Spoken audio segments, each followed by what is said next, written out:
It was a cloud and particularly chilly night for May in New York when I was leaving my best friend Mike's house in Long Island. I got into my black Toyota Corolla, which I always kind of hated because everyone thought that I was an Uber, and I immediately called my mom before driving back to me and my wife's apartment in Westchester. Being my mother was as much of a Game of Thrones fanatic as myself, we'd always call and discuss the prior episode after it aired, regardless if the quality had slipped in the past 2-3 years. However, as I was about to dial, I thought to myself, what's the point? I mean, I knew that she knew that it was terrible, but it was also something more than that. I felt so insulted. Like having your partner lead you on for a solid decade before revealing that they have an entire other family and a lover for the last, 10 years. The Season 8 finale of Game of Thrones single-handedly ruined my mood for the better half of a year. Everything that was supposed to come to a head in this final season was mapped out, no matter how atrociously in Season 7. All the writers had to do was come up with anything other than what they came up with, and if it was bad, well, then I would have been pissed off for what, a week, a month, maybe a year? But the damage done to my favorite IP, the world of Westeros that I have called home since I was 17, the show that not only made me want to read, but read an entire book series at an age where all I cared about was girls and frat parties, had bitch slapped me across the face, leaving my fandom a cold, lifeless corpse in some dark alleyway somewhere. God damn it. But anyway, tell us how you really feel, Alex. You see, a show is beyond just a good TV show when there are YouTube channels dedicated to the lore behind some of the most minor of characters and events, with some of those videos racking up millions of views. I mean, I know personally, I watch them. Some of my favorite creators on this platform are Game of Thrones lore channels like Altruic X, Glidus, Preston Jacobs, Carmine, Indie Geek, and my man David Lightbringer. Hell, it's these channels that inspired me to become a creator in the first place, regardless of the fact that it took 11 years for me to make my first video. These are some of the most hardcore, badass A Song of Ice and Fire fans in the game, and each and every one of them understands wholeheartedly how I feel about the ending of the show. To call it a catastrophe doesn't even do it justice. How did this happen? How did the show that gave us the Battle of Blackwater Bay, Jaime takes a bath, the Red Wedding, and Kill the Boy give us garbage like Supergirl Arya killing the Night King, or the McQueens, the end of the Dothraki essentially, Barbecue Varys, Euron spinning the block on the ops on Waywall from 50 miles away, Tyrion, just all of what happened to Tyrion, Drogon all of a sudden knowing abstract feudalistic symbolism, putting women and children in the crypts during a zombie war, Sam somehow surviving the zombie war, Jon yelling at the zombie dragon, Bronn, Lord of Highgarden, fucking King Bran, Jaime's arc, Dany's arc, Jon's arc, Cersei's arc, I could go on. I'm not even close to the end of the list, but to be fair, all of these excellent creators I mentioned earlier have already done a fantastic job shitting all over the last few seasons of this show. So I'll link their pages in the description along with some of my favorite videos of theirs for you to check out.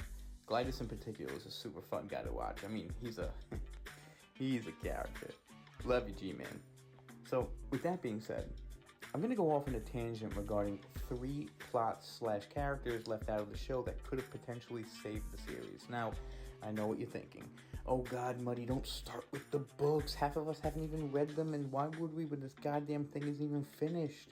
And to that I say, well, shut the hell up. If you can't realize how important the source material is for the series, then you clearly haven't been paying attention to modern media lately. Rings of Power. In fact, current shows like The Last of Us and Fallout are proof that staying extremely loyal to the source pays massive dividends to both the quality of the show and the satisfaction to the audience consuming it. And in my eyes, if the writers hadn't have decided to put these plots on the cutting room floor, perhaps they would have been able to better adapt the potential non-written material better. In fact, a perfect example of that is number 1, Dorne. Hey, guys, remember that place Dorne? The 7th and last kingdom to join the crown? The one with the most disdain for the king and basically all of Westerosi customs? The only territory that successfully fought and resisted Aegon the freaking Conqueror? Those guys? Well, they're kind of important. In the books, so much is going on in Dorne that is left out of the show that is absolutely vital to the ending of the series. There are conspiracies to overthrow the crown using Dornish laws, which declares the next in line to the throne, regardless of sex, will be king or queen. The whole Micella thing. Oh, well, whatever. Major characters who go on to elaborate journeys to interact with some of the most important players in the game. A prince who, depending on who you ask, is either an incompetent shell of a human or an absolute mastermind in the middle of the world's most complicated game of 3D chess. Or how about the Sand Snakes? You guys remember the Sand Snakes, right? They were in the show. No? Well, honestly, I don't blame you if you don't, considering how forgettable and horrendous they were in the freaking show. Instead, we got this strange plotline where Jaime and Bronn go undercover to Sunspear in order to capture Myrcella and bring her home. Then they get captured by the Sand Snakes, who have all turned into girl boss slay queen super ninjas.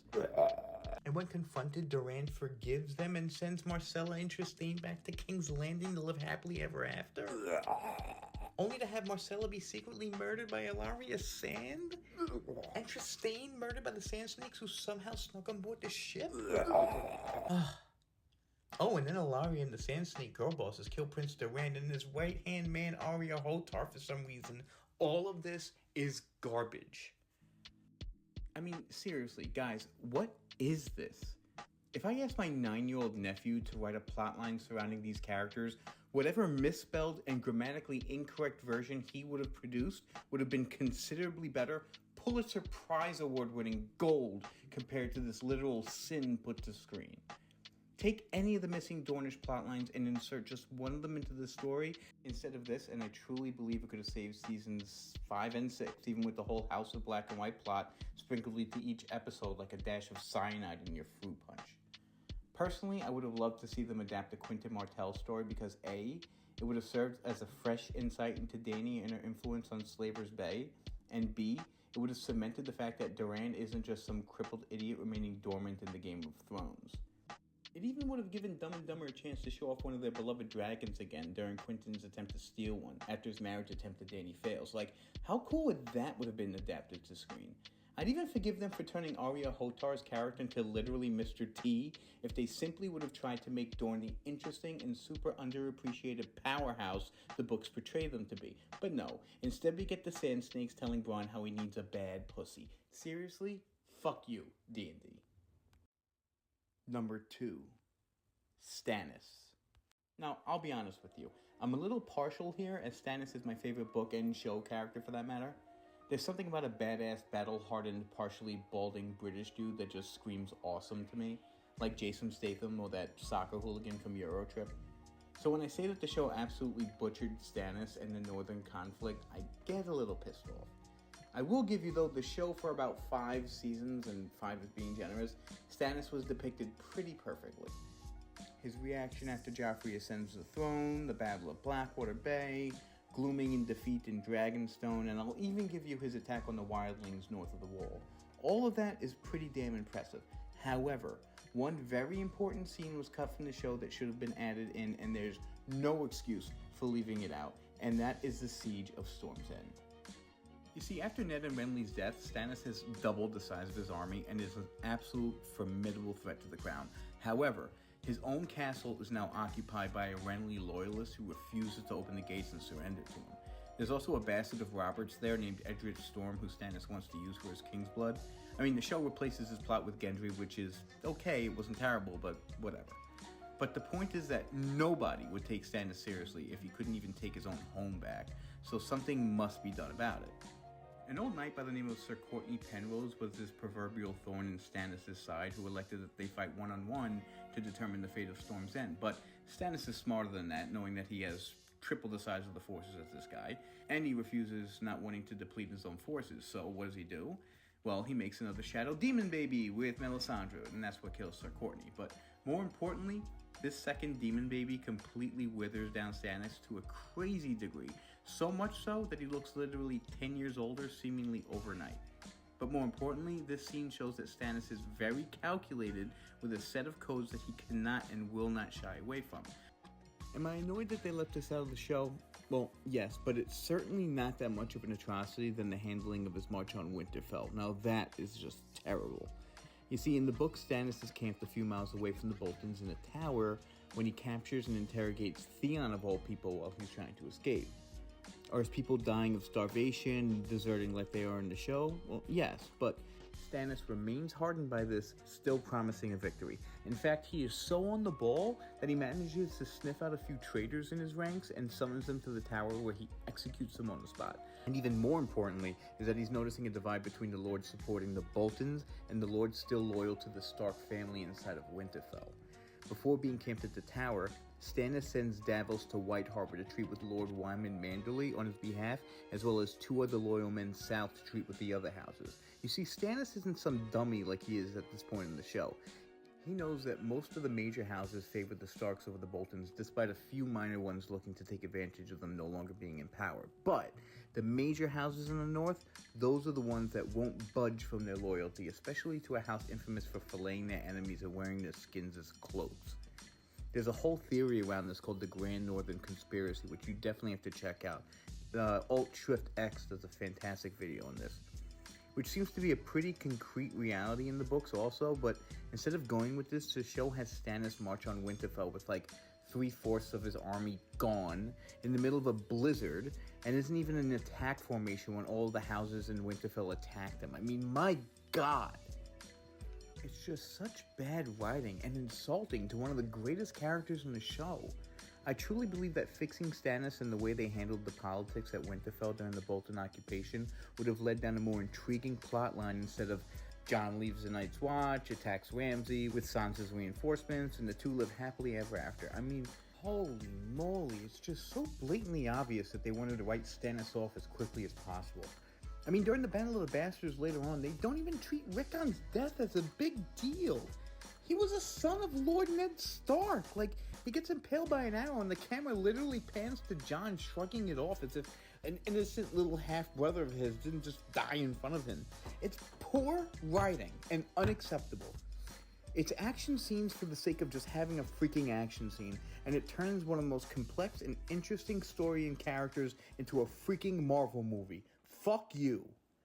God, I get too heated with this. I gotta check my blood pressure. Number 3. Young Griff. It is almost unfathomable to me to believe that someone in the writer's room thought that leaving the young Griff / Jon Con story out of the series was a good idea. Literally, he has the strongest claim to the throne in the books, even more so than Daenerys, is the magnum opus, the final product of years of scheming by Varys and Illyrio Mopatis, and by the end of A Dance with Dragons, is literally attacking Storm's End and beginning his assault to take the Iron Throne before Dany has even left Meereen. He is vital to the series, regardless on your thoughts on whether he is really Rhaegar's son or not. It drives me absolutely mad that they decided to cut this out, and I hate everything. Oh, wait, what's that? Oh, you didn't know that the real son of Rhaegar was smuggled out of King's Landing, being replaced by a body double, and shipped to Essos, where an estranged ex-Targaryen loyalist named Jon Connington was teaching and raising him to become the next legitimate heir to the throne? Well, you're forgiven for not knowing that gigantic important plot, because much like a lot of these important and arguably more interesting storylines from the books, it was left out with zero regard of the implication it might have for the end of the show. God damn it. Before I go on and talk about young Griff / Aegon / Rhaegon Targaryen, let me instead steer your attention away from the good and on to the absolutely repulsive. That is what the showrunners elected to go with instead. Tyrion, after getting smuggled into Illyrio Mopatis' compound, takes a carriage with Varys to Meereen to meet with Dany. However, before they get there, they stop at a brothel because, of course, and he gets captured by Jorah Mormont. To do what? Well, to take him to Meereen to see Daenerys, my god. Then, while sailing through Volantis, which already just, they get attacked by stonemen and then eventually captured by pirates. From there on, Jorah, who now has grayscale, gets sold to a gladiator company to fight in the fighting pits, again at Meereen, quite convenient.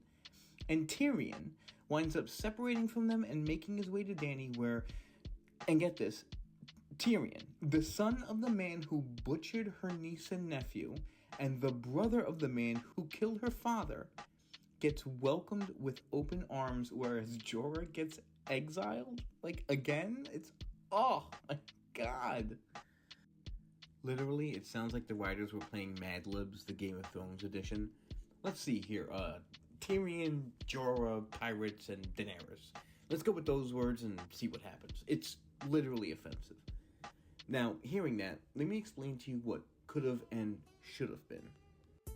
You see, in the books, Tyrion, after getting shipped to Essos, yes, he does find his way to Illyrio's. However, the two share a wonderful scene together where the Magister shows off his wealth to him. At one point, he suspects that he might get poisoned with, mushrooms dipped in, garlic sauce or something like that. And then he borderline reveals his true intentions to Tyrion as a true Targaryen, or Blackfire, depending on who you ask, loyalist. Once finished, a plan is concocted to meet up with a group of mercenaries who will take them the rest of the way to Meereen. However, when we meet these mercenaries, Tyrion immediately becomes suspicious of them. One of them is a young boy with dyed blue hair claiming to be Tyroshi, yet has the deep purple eyes of a Targaryen. Super sus. With him is a tall, older knight, also with blue hair, but a giant orange beard simply going by the name of Griff, who acts as the boy's protector. Aboard their ship, the Shy Maid, sailing east, Tyrion is able to deduce that Griff is indeed the exiled knight of Griffin's Roost, Jon Connington, who is acting as the mentor and protector for Rhaegar's thought-to-be-murdered son, Aegon Targaryen. Apparently, before the Mountain had a chance to kill the boy during the sack of King's Landing, Varys had him secretly sailed overseas to Pentos and replaced the body with another of his likeness. Since then, Jon has been grooming, training, and teaching the boy how to become a great warrior, an intelligent leader, and a well-minded politician. The perfect king, in other words. During a stop at a brothel, it is then where Tyrion is captured by Jorah, although their journey goes in a whole different direction from the books. This is where the book begins to focus on Jon Connington as a main character, with entire chapters dedicated to his thoughts and intentions. Jon is an absolutely fascinating dude. In his past, during Robert's Rebellion, Jon was tasked with commanding the royal army to a town claimed to be hiding Robb after he just suffered a major defeat at the hands of Randyll Tarly. All Jon had to do was corner and defeat him to end the war. However, when they reached Stony Sept, the usurper was nowhere to be found. After taking too long to find him, reinforcements had then made their way to the town as fighting broke out in the streets. When the bells began to ring, Robert knew that it was safe for him to emerge from hiding and made his way to the fray. Now face to face with Lord Baratheon, Jon dueled the brute in the streets only to be nearly crushed to death by his warhammer. This resulted in the royal army having to pull back to King's Landing, where a livid Mad King stripped him not only of his handship, but all of his lands and titles. He had officially become a disgrace to the house that he fought tooth and nail for. It's even heavily suggested that Jon was secretly gay and in love with Rhaegar, so you can imagine that the guy felt like he had nothing to live for anymore. With his head hung low and his tail tucked between his legs, the knight fled to the free cities of Essos, where he would fight amongst mercenary companies until the chance arose to take Rhaegar's son under his wing. When that happened, Jon vowed that not only would he live long enough to see Aegon, the boy he now calls a son, seated on the Iron Throne, but he would take back the home that the usurper's dogs took from him. Right off the bat, this is 1,000,000 times better than anything the writers came up with in his place. However, installing this into the show meant creating a brand new character in need of good development, acting, and dialogue, which is way too tough of a task to ask the writers, apparently. I mean, think about it. When was the last truly intriguing and important new character introduced by the show? The trend to take this risk was seemingly abandoned by Season 6 onward, which for the life of me, I cannot understand. I mean, this is the show's bread and butter, and when done right, we got gold such as Oberyn Martell, played by everyone's favorite surrogate dad, Pedro Pascal. Or how about Randyll Tarly, who was a phenomenal character played by the always intimidating James Faulkner, who was a stern, hard, and unwavering character until the show forgot how to write the freaking guy. He was a Targaryen loyalist, and you haven't backed a woman who blew up your liege house's princess in wildfire? Arguably the last well-written new character was the High Sparrow, depicted in the show by the great performance of Jonathan Pryce. You see where I'm going with this? When Game of Thrones was at its best, it was able to introduce and flesh out new players in the game, such as Jack and Hagar in Season 2. So by introducing Jon Connington, Aegon the Sixth of his name, and all the other characters in the circle, we could have gotten life breathed into the show during a Season 6 plagued with poor dialogue, characters making decisions unfitting of themselves, and battles for the sake of throwing in freaking action scenes. As my man Glidus would have said, because this is Game of Thrones now, and every episode needs to have a battle in it. And ironically enough, they could have even incorporated a big battle scene if they went this route. Because by book end, Jon and Aegon, now accompanied by the Golden Company, attacks and reclaims Griffin's Roost and are en route to Storm's End. In fact, when you look at it this way, having Aegon beat Dany to the Iron Throne would have better explained her descent into madness as she watches her birthright fade into the hands of her nephew that she didn't even know existed. But no. Instead, we get the most random and extreme shift in her character to ever happen in television by having Dany burn King's Landing for literally no reason. Not one. You see how important these characters are to the outcome of the show? You cannot adapt a piece of literature to film with as many alterations as Dumb and Dumber did without having crushing ramifications on the ending. It's like starting a puzzle and throwing out a bunch of pieces saying, we'll be fine. As long as it looks something like the puzzle at the end, we'll be okay. I mean, no, you cannot do that. And trust me, there are plenty more I could have added to this list, such as Lady Stoneheart, Sir Barristan Selmy's terrible ending in the show, The Ghost of High Heart. Or how about the writers literally having not a single clue on how to write Bran as the Three-Eyed Crow? I mean, they were so lost. But, all you could do is laugh because it's literally maddening. But I do believe HBO learned from this utter dumpster fire while writing House of the Dragon, because Season 1 was near perfect, and the trailers for Season 2 look even better. So in conclusion, none of this matters. We all have to live with the fact that the show is what it is. There's never going to be a rewritten, reshot version of the final seasons, and we are all stuck with King Bran. So just fucking great. Well, at least we have the books, right, George? Right? We're waiting, George. God damn it. Anyway, that's all I have to say about that. But I want to know what you guys think. Do you think that these three things could have at least salvaged somewhat of the series? Or was the show just doomed since Dave and Dan touched the script? Do you guys have anything else that you'd like to see incorporated into the show if you had a time machine? Because I have a few things to talk about. But again, leave it down in the comment section. Please like, share, and subscribe to this video. I appreciate your attendance again as I drop another video. I have more to come. So be on the lookout for those. Again, this is your buddy Muddy, AJ from Queens. Thanks for tuning in, guys. Till next time. Bye.